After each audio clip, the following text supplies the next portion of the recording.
Hey everyone, I'm Danny and welcome to Wizardry Workshop.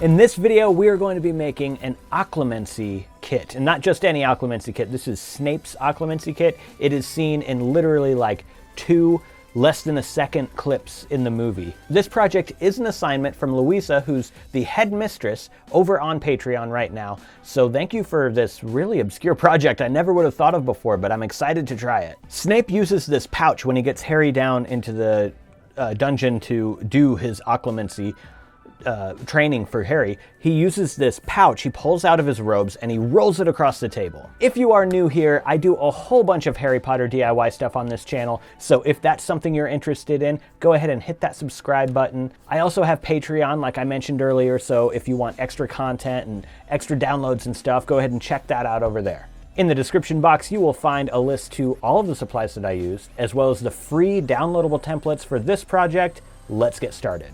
Instead of like creepy old dentist tools, we're going to be using these.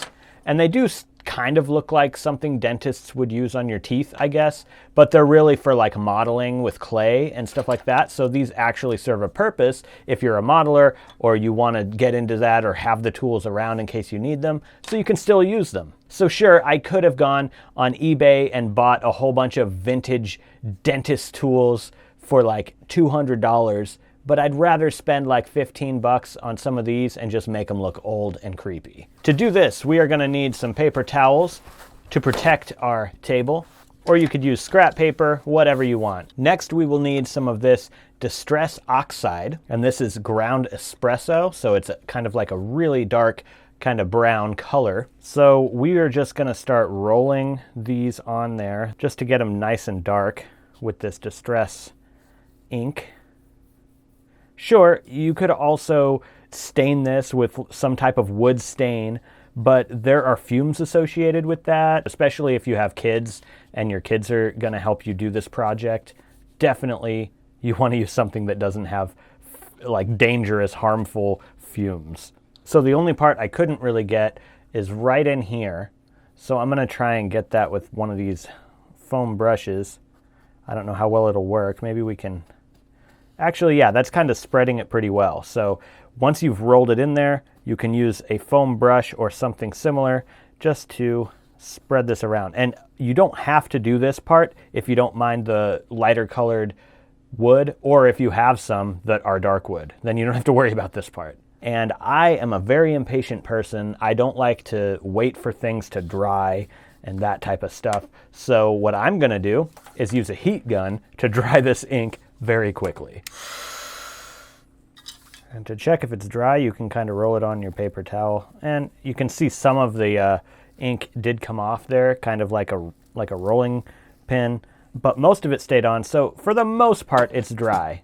So now we just want to keep going with these. So get some ink on each one and brush it with a foam brush or something similar. It's super fast to do, and like I said, no chemicals. So you might be good with this. How it looks right now, just a little dark walnut stain on there. But I want to try and make it look like it has a little more depth, I guess, or texture or something. So with all of them fairly dry, the next thing I want to do is some more Distress ink, but this is black soot. So for this one, I am going to use my brush. So this is a Distress ink brush that you can get specifically for this, because I want to make sure I get some. So with that black soot, I'm going to just sort of blot it on there, just randomly.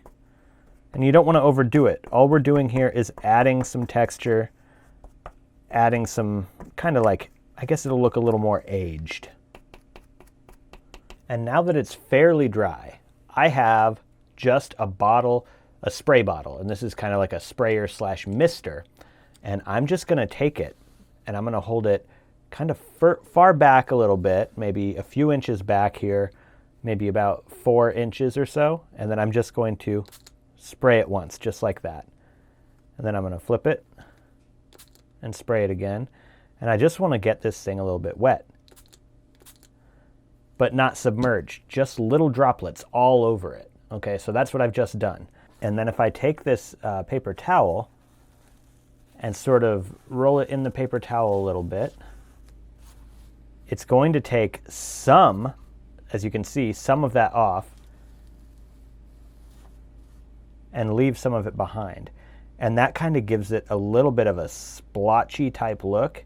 If it took off too much of that color, you can go back in with that black soot and just sort of brush a little bit more on it in certain places, but you keep that kind of splotchiness underneath, which gives it a very much more, I guess, authentic feel, I would say. So now let's take a look at that wood, and you can see with that kind of, you can see the little droplets that kind of took some of the ink off. And now I think it just looks more authentic and aged. And now, one very last thing we're going to do, use some alcohol ink, and this is latte alcohol ink. And I'm just gonna put a little bit here, just like that. Take a paintbrush, get some of that on there, and we are going to be staining this metal a little bit because it looks too shiny and new. I'm just going to sort of dab it on there. I think I'm going to need more than what I got though.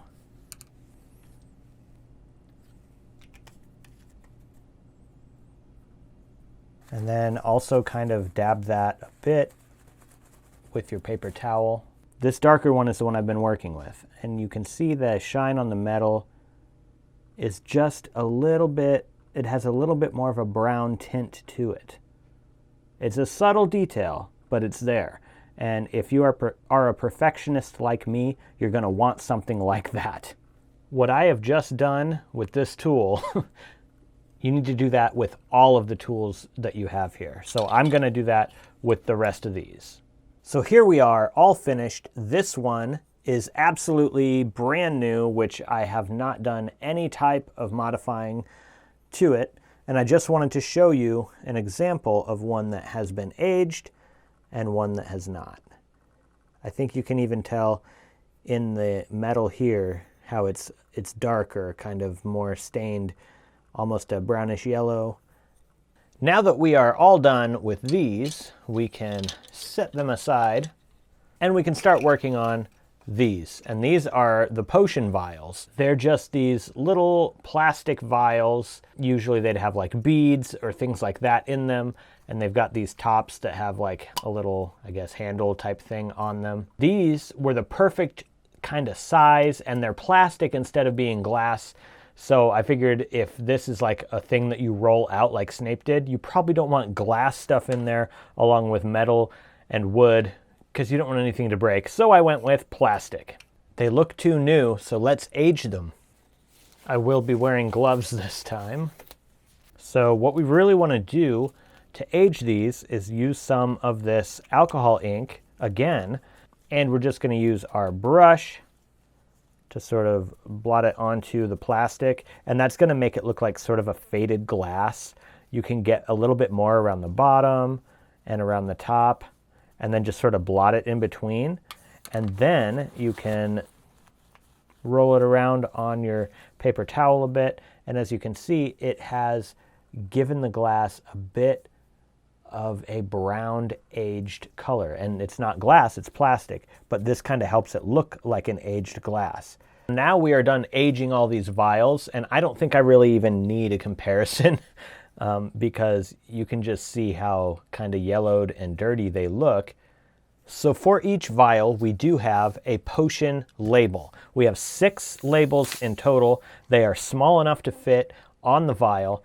And we have dried sage, ginger root, lemon balm, forgetfulness potion, Verita serum, and brain elixir. All of these have some kind of correlation or relation to the brain or thoughts. Let's cut these out just with scissors. I usually use a ruler and X-Acto knife, but I don't care if these are perfect because they're going on these and they're very small.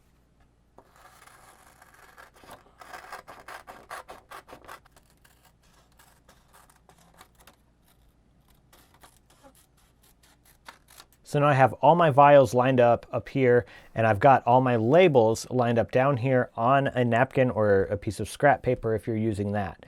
So what I'm going to do is flip over all of the labels so that they're front side down, and then we are going to use a glue stick on each one, just like this. And then you can peel it off of there and place the label onto your bottle.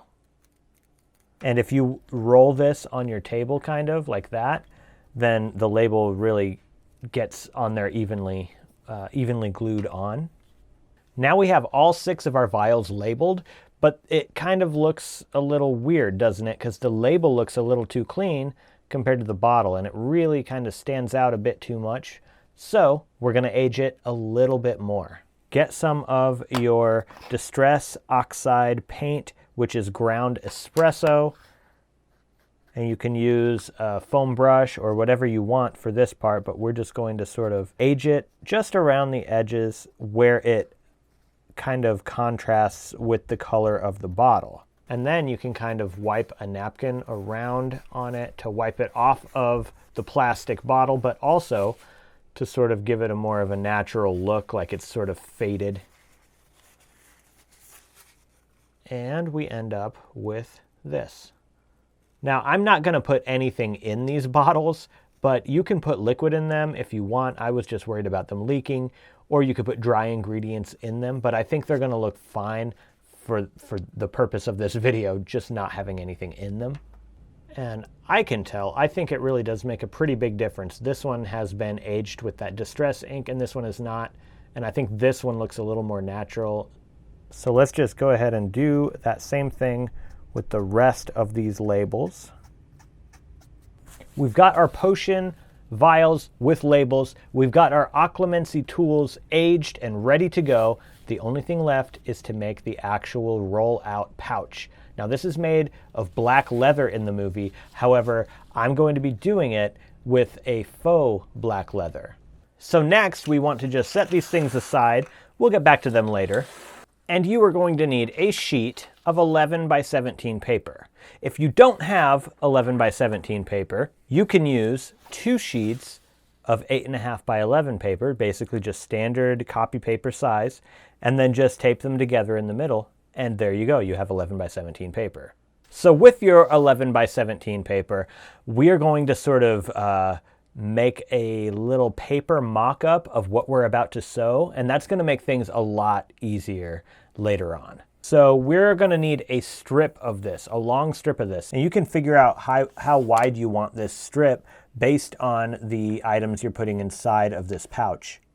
I'm going to say like 1.5 inches to 2 inches max. I'm probably going to do 1.5 inches, I would say. So we will just measure and cut off 1.5 inches right there. And then next we need to take some measurements based on the items we're going to be putting in here. So I'll just grab this long one, this short one, and then one of these vials. That way we have sort of the full spectrum of sizes we're going to be using here. And then keep in mind we're going to have this strip over them. It's sort of like going to be a little thing like this, so you can slide these into the pouch like that. But let's see, we do want a little bit of a lip, I guess you would say, or a fold at the bottom right here like this. So that's just about 1 inch in. For me, it might be different for you. That's why I'm showing you how to do the measuring right now, because your tools might be a different size. But we do want somewhere for the tools to sort of like tuck into like this, or sit in like that. And then we can measure with the longest tool how far that little lip is from the top now. So we can fold this in a little bit here too. We don't want them to stick out. You know, maybe we'll do a little bit less here at the bottom just to even things out. And that's why we're using paper right now, just to sort of get an idea for what we're going to be sewing in just a minute. So the top we'll just bring in by about 1/4 inch, it looks like. And then we'll do the same thing on the sides. We're going to bring that in by about 1/4 inch. And we'll bring this one in by 1/4 of an inch as well.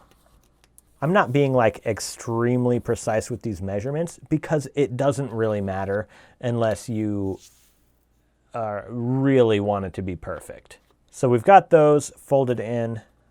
Now this can fold over. We're folding these corners over just like, I'll show you. It's, if you can't see from that distance, we're folding it from here over to there, just like that, because this will tuck in instead of out, and this is what it'll look like. It's kind of like a diagonal fold right there. And we're doing that to all the different corners that we're working with right now. So now we've got a pretty good paper prototype so far of what we're going to be making with the leather. And once we get this going, it's going to be pretty simple. And now we have our faux leather. I just got some black faux leather right here. You want to get a sheet of 11 by 17 paper, grab a ruler and line it up with one of these edges of the paper. And then we want a rotary cutter, which is going to cut this a lot more easily than pretty much anything else. And we'll just cut straight down like that. And from this piece of leather, we should be able to just go ahead and cut off a strip right here. We can use the paper template that we just made. And then this piece of leather represents our folded piece of long paper right here that we did. We do need some safety pins or some kind of like maybe even just pins for reinforcing our folds basically. You want to take your leather, your fake leather, and put it the actual leathery side down. So the inside of mine is just kind of like a black fabric. And then you can take your piece of paper and unfold the folds. And it should be just about the same size as your black fabric. So we'll start over here. And we want to fold it over pretty much right where we folded our paper. And then you can take a safety pin. So I'm going to take the paper out from in there, and then I'm going to safety pin this right here. And then from there, you want to make sure that you safety pin it on the edges too. You want one in the middle and then one on this side and one on this side, just to like keep it nice and folded. It's also a good idea to go ahead and put in this inch strip. So I'm going to take this safety pin out and slide this between or into that fold. And then I'll safety pin it back in, and that way it'll hold that strip in there too. Just like this. And I know it's a little hard to see in the camera because of all the blackness here, but yeah. Okay, so we are going to need a longer strip. I just realized that's not going to fit. Like, there's only going to be enough for 1, 2 or 3 of them before it starts stretching and pulling these edges in. So I apologize for that error. We are going to have to get a longer strip. Good thing we found out now rather than later. So I do want it to be probably at least like double what it is right now. So again, we're going to want it to be about 1.5 inches wide, but I have just doubled up the cloth. Then we can just measure that and cut that strip, and we should be good.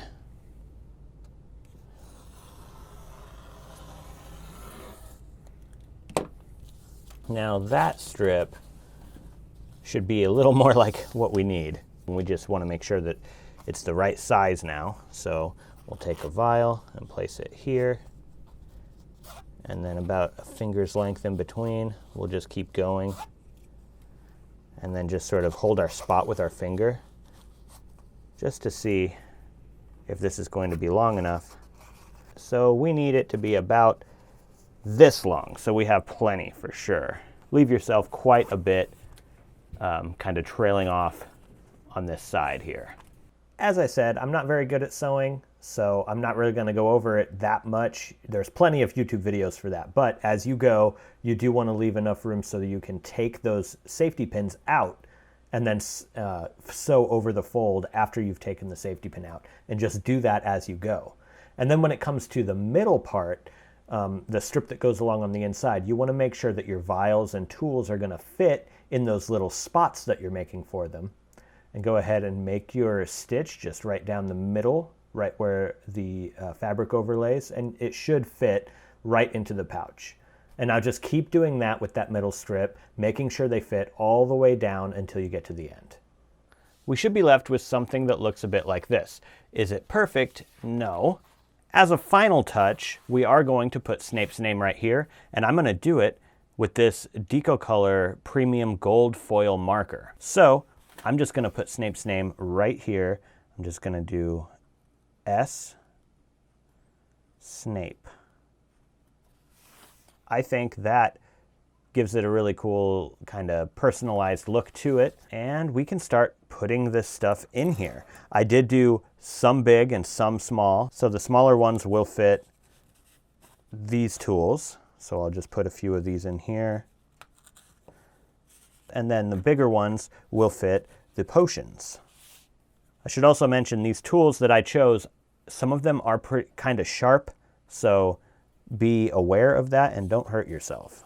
Snape's also has a wand in it, and there's no way a wand would actually fit in here, so I've got this little pen wand that is like Newt Scamander's, but I thought this would be a cool one to fit in here, so we can actually have a wand in the kit, sort of. And there's room for one more potion. Let's put it over here.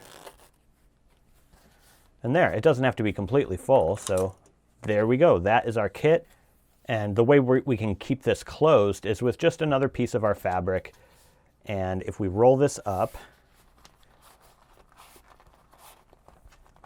just like that, so Snape's name is right here, you can put the fabric over it like this. You're also going to need some of these little like Velcro stickers. So I'm going to put one right here, and then the other side is going to go over here. And I'm just going to customize this for mine so that it'll close with mine, but you can do it at, you know, you'll want to do it at a specific size or width so that it fits yours. But I'll just put that one there, and there we go. So now our kit is rolled up and locked in place. And that's what it should look like when it's all done right here. Just looks like a little rolled black pouch. Let's see if we can get that cool shot where it just kind of rolls open. Let me know what you guys think of this. It was a really fun one to do and something that I never would have thought of on my own. I am going to ship this out to the headmistress over on Patreon. So that's where this giveaway is going. Thank you guys so much for watching, and I'll see you in the next one.